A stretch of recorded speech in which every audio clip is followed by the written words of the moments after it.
Good morning बंधुरा आरुषिर माয়ের नतून ब्लगे तुम्हारे सबाइके जानाচ্ছি आरो एकबार वेलकाम। आमार डेली लाइफस्टाइल डेली संसारेर काजबाज और आमार किछु मनेर कथा सबटाई तुम्हादेर साथे शेयर करबो बोले आबारो चले एसेछि। दिदिर बाड़ी तो अनेक घोरा हलो, दुदिन दिदिर बाड़ी काटिये आसार पर संसारे जेन आर मन बसছে ना, मने হচ্ছে সেই ভালো মুহূর্তগুলো বেশ ভালোই ছিল। হঠাৎ করে আবার সেই একঘেয়ে সংসারে চলে আসতে হলো। আবার এখন মন দিয়ে সংসার করতে হবে। তো দিদির বাড়ি থেকে আসার পরে না আরুষির শরীরটা একটু খারাপ হয়েছে।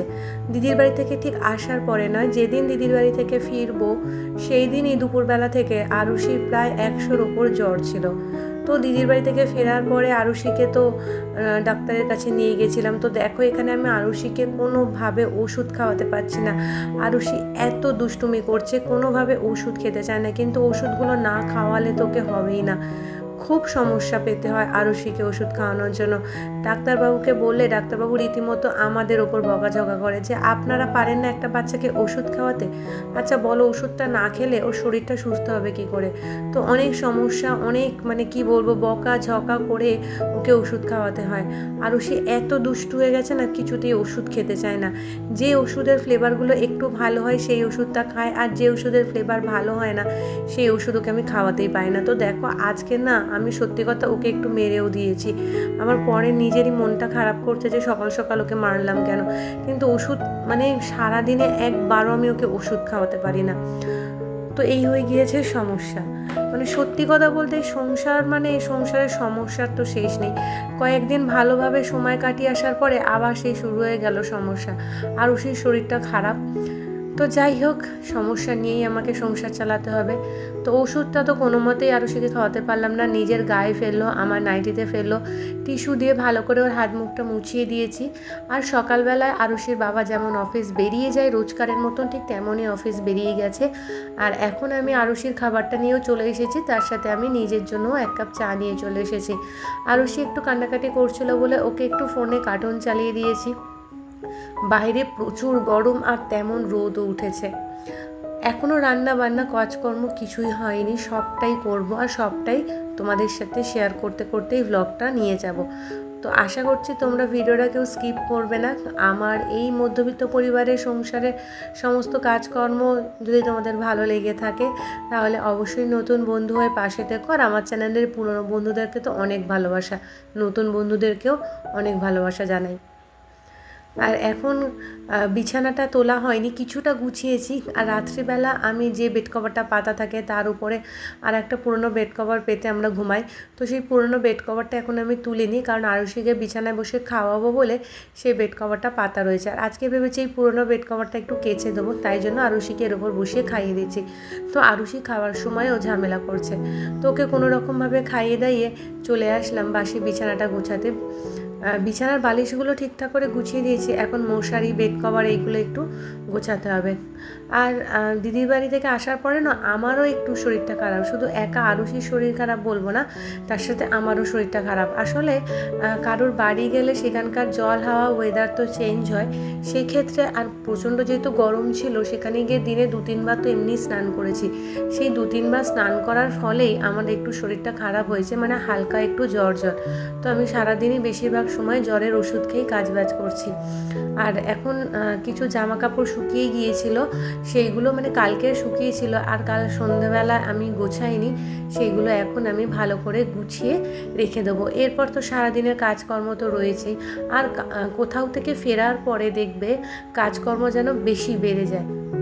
প্রথমত 2 দিন বাড়িতে ছিলাম না, আর আরুষির বাবা তো ঘরদোরের অবস্থা একদম যাচ্ছে তাই করে রেখেছিল। এমনিই ছেলেরা ঘরদোর পরিষ্কার করে না, তারপর একদিনের থেকে বেশি 2 দিন ছিলাম।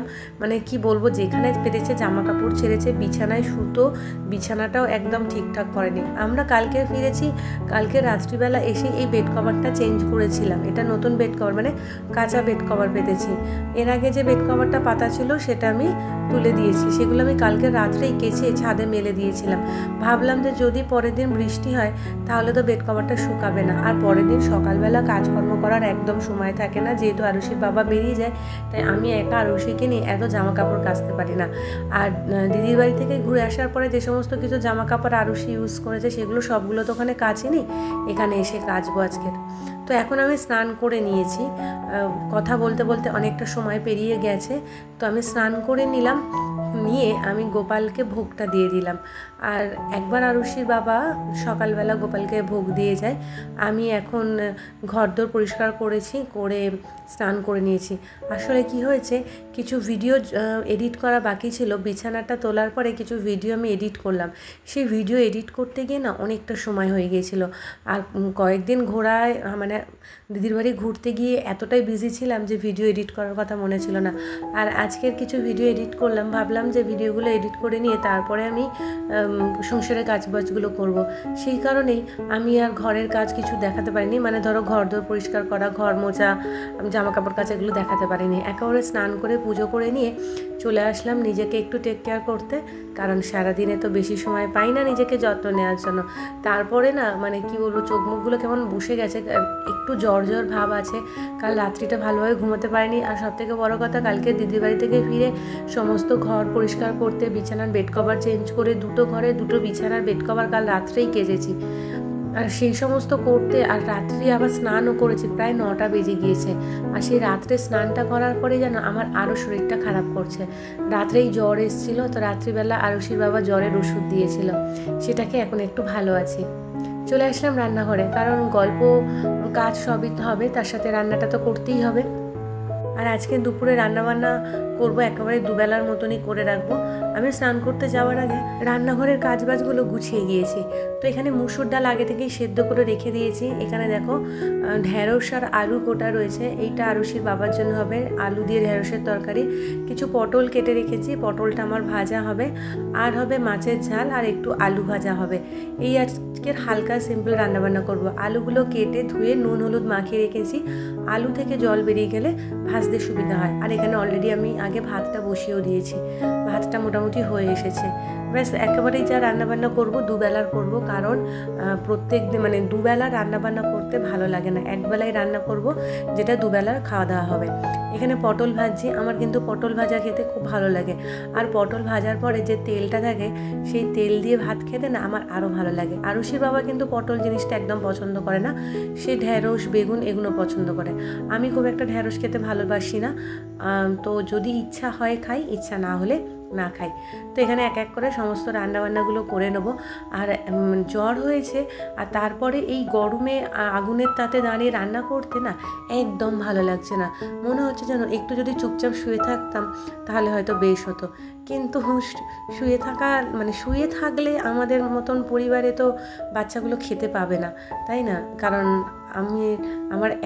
আমি সংসারে একাই যে কাজবাজ করি, রান্নাবান্না করি, তো আমি যদি শুয়ে পড়ি তো আমার মেয়েটা হয়তো খাওয়া দাওয়া করতে পারবে না, কারণ সেরকম আমাকে সাপোর্ট করার মতন কেউ নেই। আর আরুষির বাবা থাকলে হয়তো করে দিত, কিন্তু সে তো নেই, অফিসে বেরিয়ে গেছে, তাই কিছু করারও নেই। আরুষির বাবা বললো যে আমাকে অফিস যাওয়ার আগেই যে বেশি রান্নাবান্না করতে যাবে না, নিজের মতন অল্প স্বল্প করে দুজনে খেয়ে নেবে। কিন্তু ভাবছি এখন অল্প রান্না করব, আবার রাতে সেই রান্না করতেই হবে, তার থেকে এখনই যদি একটু বেশি করে কষ্ট করে রান্নাটা করে রাখি তাহলে আর রাতে সমস্যা হয় না। আর আমার না সত্যি শরীরটা খুব খারাপ লাগছে, গরমে দাঁড়িয়ে একদম রান্নাবান্না করতে পারছি না। স্নান করে এসে রান্না করছি, কিন্তু যেন মনেই হয়নি যে স্নান করেছি। দেখো আমার চোখ মুখগুলো না একদম বসে গেছে। আর দুদিন দিদির বাড়ি ছিলাম, বেশ কাজবাজ না করে একটু রেস্টে ছিলাম, ভালোই লাগছিল বেশ। তো ওদিকে এক এক করে আমার আলু ভাজা হয়ে গেছে, পটল ভাজা হয়ে গেছে। এখানে মাছের ঝাল করব, 2 পিস মতন মাছ 3 পিস মাছ রয়েছে আমার আর আরুষির জন্য, আর আরুষির মাছটা আলাদা রেখে দেবো। আর আমি ভাবছি এখানে মাছের একটু পেঁয়াজ টমেটো হালকা লঙ্কা দিয়ে বেশ মাছের একটা কারি করব, কারণ মাছের ঝালটা খেতে আমার বেশি ভালো লাগে। আর কিছু কিছু মাছ আছে সেগুলো ঝোল না খেলেও ভালোই লাগে না, তাই মাছ বুঝে মাছের রান্নাটা আমি করার চেষ্টা করি। আর দিদি ফোন করে বলছে তোরা চলে গেছিস, বাড়িটা ফাঁকা ফাঁকা লাগছে। আমারও মন খারাপ যে ওখানে 2-1 দিন কাটিয়ে আসলাম। আরুষি তো বাড়ি এসে থাকতেই চাইছে না, খালি ওর মন খারাপ যে ওখানে অতজন লোকের সাথে মানে অত বাচ্চার সাথে খেলাধুলো করতো, বাড়িতে শুধু আমি একা।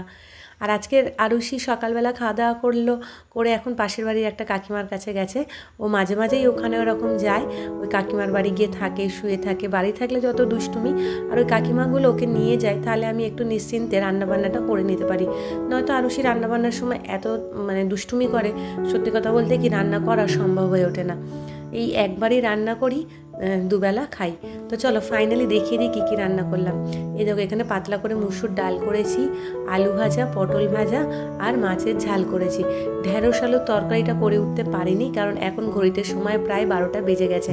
এখন যদি আমি তরকারি করি তাহলে আরুষিকে খাওয়াতে আর ঘুম পাড়াতে দেরি হয়ে যাবে।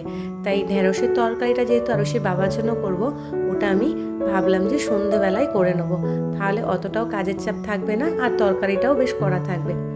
তো এখন আরুষিকে স্নান টান করিয়ে আমি এদিকে খাওয়াতে বসিয়ে গেছি, কারণ এখন ঘড়িতে প্রায় সময় 1টা বাজতে যায়। আরুষি অনেক সকাল সকাল আমাদের সাথেই ঘুম থেকে ওঠে, তাই ওকে যদি আমি ঠিক মতন খাওয়া দাওয়া করে ঘুম না পারাই, তাহলে ও কান্নাকাটি শুরু করে দেবে আর খেতেও চাইবে না। আসলে আমার কাজে যতই দেরি হোক না কেন, আমি সবসময় চেষ্টা করি আমার মেয়ের খাওয়া দাওয়া, স্নান, ঘুমানো এগুলো যাতে আমি টাইমলি করাতে পারি। কারণ ওরা তো ছোট বাচ্চা, ওদের যদি সময় ধরে না করাতে পারি তাহলে ওদের স্বাস্থ্যের পক্ষে কিন্তু অনেক খারাপ। আর এমনিতেই আমার মেয়ে 12 মাসে 13 পার্বণ লেগেই রয়েছে, প্রায়ও অসুস্থ হয়। ওকে এত আমি টেক কেয়ার করি, তারপরেও অসুস্থ হয়ে যায়। তো দুপুরবেলা আরুষিকে খাওয়ানোর পরে নিজে খাওয়া দাওয়া করেছি, তারপরে ভিডিওটা কন্টিনিউ করিনি। এখন সন্ধে হয়ে গেছে, তো চলে এসেছি তুলসী তলায় সন্ধে দিতে। আর আরুষি তো ঘুম থেকে উঠে পড়েছে, আমি আর আরুষি দুজনেই ঘুমিয়েছি। ঘুম থেকে ওঠার পরে সন্ধে দিতে চলে এসেছি। তুলসী তলায় সন্ধেটা দেওয়ার পরে চলে আসলাম ঠাকুর ঘরে, গোপালকেও ভোগ দিয়েছি, অন্যান্য ঠাকুরকেও সন্ধে দেখিয়ে নিয়েছি। আর আজকের দুপুরবেলা ভাত খাওয়ার পরে আবার জ্বর এসেছিল, আর তাই জন্য ঘুম থেকে উঠতে একটু দেরি হয়ে গিয়েছে। ঘুম থেকে ওঠার পরে না বেশ খিদে পেয়েছে, জ্বরটা ছিল বলে দুপুরে আমি এমনিই ভালো করে ভাত খেতে পারিনি। আর ঘুম থেকে ওঠার পরে সন্ধে দেওয়ার পরে দেখছি বেশ খিদে পেয়েছে, কি খাবো কি করব বুঝতে পারছিলাম না। হঠাৎ করে ভাবলাম চটজলদি যদি একটু গোলা রুটি করা যায় তাহলে কেমন লাগে। তাই জন্যই এখানে অল্প করে আর পাতলা ছোট ছোট করে একটু গোলা রুটি করছি, যেটা আমি চায়ের সাথে খাবো। আরুষিকেও সন্ধ্যের খাবারটা আমি খাইয়ে দিয়েছি, কারণ আরুষিকে খাওয়া দাওয়ানো করার পরে আমি নিজে জলখাবার খাই। আমি খেয়ে তারপরে আরুষিকে খাওয়াতে যাই না, তাতে কী হয় আরুষির খাবার সময়টা পেরিয়ে যায়। ওদিকে চাটাও বসিয়ে দিয়েছি। তো সকাল থেকে সন্ধে পর্যন্ত আজকে সারাটা দিন এইভাবেই কাটালাম। মা আর মেয়ে দুজনেই ঘুরে আসার পরে আবার সেই সংসারের বাঁধনে বেঁধে পড়েছি। এখন মন দিয়ে সংসার করতে হবে, এছাড়া আর কোনো উপায় নেই। কিন্তু শরীরটা মাঝে মাঝে খারাপ হচ্ছে। যতই শরীর খারাপ হোক, সংসার থেকে তো আমরা ছুটি পাবো না, কারণ এই সংসারটা পুরো আমার ওপরেই ডিপেন্ড করে। তো এখানে দেখো 1 কাপ লিকার চা আর পাতলা পাতলা 2টো গোলা রুটি করে নিয়েছি। আরুষিকে খাইয়ে ঘরে দিয়ে এসেছি, আরুষি ঘরে চুপচাপ শুয়ে আছে। তো এরপরে আমি যাব আরুষির সাথে বসে একটু কিছুক্ষণ সময় গল্প করব, ওর সাথে একটু খেলাধুলো করব, তার সাথে সাথে আমি জলখাবারটাও খেয়ে নেব, আবার আরুষিকে একটু পড়াশোনাও করাবো। এইভাবেই আজকে সারাটা দিন কাটিয়ে দিলাম মা আর মেয়ে দুজনে। তারপরে রাত্রিবেলা আরুষির বাবা আসবে, তখন আবার একটু রান্নাবান্না করব। তো ভাবছি বন্ধুরা ব্লগটা এখানেই শেষ করব। আর একদম সিম্পল আর ছিমছাম একটা আমার রোজকারের ব্লগ তোমাদের সাথে শেয়ার করলাম। আমি নিজে সংসারে যা কাজবাজ করি সবটাই ভিডিওর মাধ্যমে তোমাদের সামনে তুলে ধরার চেষ্টা করলাম। তো আমার এই ডেলি আর সিম্পল ব্লগটা যদি তোমাদের ভালো লেগে থাকে, অবশ্যই নতুন বন্ধু হয়ে চ্যানেলটা সাবস্ক্রাইব করে পাশে থেকো, আর ভিডিও একটা লাইক কমেন্ট শেয়ার করতে পারো।